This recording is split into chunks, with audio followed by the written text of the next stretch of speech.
Hello అందరికి ఈరోజు వీడియోలో మ్యాటర్ ఏంటంటే మొన్న చెప్పాను కదా ఒక దగ్గరికి ప్రయాణం వెళ్తున్నా అని చెప్పని మళ్ళీ చెప్తానని చెప్పి ఈ వీడియో తీసి అయితే ఇంచుమించు ఒక 4 days పైన అవుతుంది అనమాట. మళ్ళీ ప్రార్థనా శక్తి ప్రేయర్కి అయితే వెళ్ళామండి. నేను వెళ్ళడం 3వ సారి అనమాట. ఎర్లీగా ట్రైన్ వచ్చేసింది. ట్రైన్ అయితే ప్రశాంతంగా ఎక్కాము, సీట్లు కూడా దొరికాయి. పోతే 8:30 కల్లా అక్కడ దిగేసాం అనమాట. ఇంకా అక్కడ నుంచి మళ్ళీ ప్రార్థనా శక్తి జరిగే ప్రేయర్ దగ్గరికి అయితే వెళ్ళిపోయాము. ఈసారి అయితే అందరం వెళ్ళలేదన్నమాట, కొంతమంది వెళ్ళాము. అయితే ఆటో ఎక్కేసరికి మాకు 9 అయిపోయింది అనమాట. చాలా బాగా టైం పట్టింది. సర్లే అని చెప్పి గబగబా అయితే ప్రార్థనా శక్తికి అయితే మేము కలుసుకున్నామండి.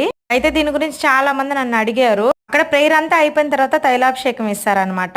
ఆ తైలాభిషేకం జరిగేటప్పుడు క్యూలో నిలబడాలి, చాలా క్రౌడ్ గా ఉంటది. అయితే ఎర్లీ మార్నింగ్ కాబట్టి ఇప్పుడే ప్రేయర్ స్టార్ట్ కాబట్టి ఎక్కువ మంది జనాలు లేరు. ఇంకా కొంచెం ఎండబడే కొద్దీ ఎక్కువ మంది వచ్చేసారనమాట. ఇదంతా నిండిపోద్దండి. వెళ్ళేసరికి ఆరాధన స్టార్ట్ అయిపోయింది. ఇంకా ప్రేయర్ అంతా కంప్లీట్ అయిపోయేసరికి 11:30 అయిపోయింది. దానికి తైలాభిషేకం కూడా కంప్లీట్ అయిపోయింది అనమాట. ఇప్పుడే వచ్చి ప్రశాంతంగా కూర్చున్నాము, అమ్మోళ్ళ కోసం ఎదురు చూస్తున్నాము. వాళ్ళు వచ్చిన తర్వాత ఇంటికి బయలుదేరమే. చాలా బాగా జరిగింది. వీడియో నచ్చితే లైక్ చేయండి. బాయ్.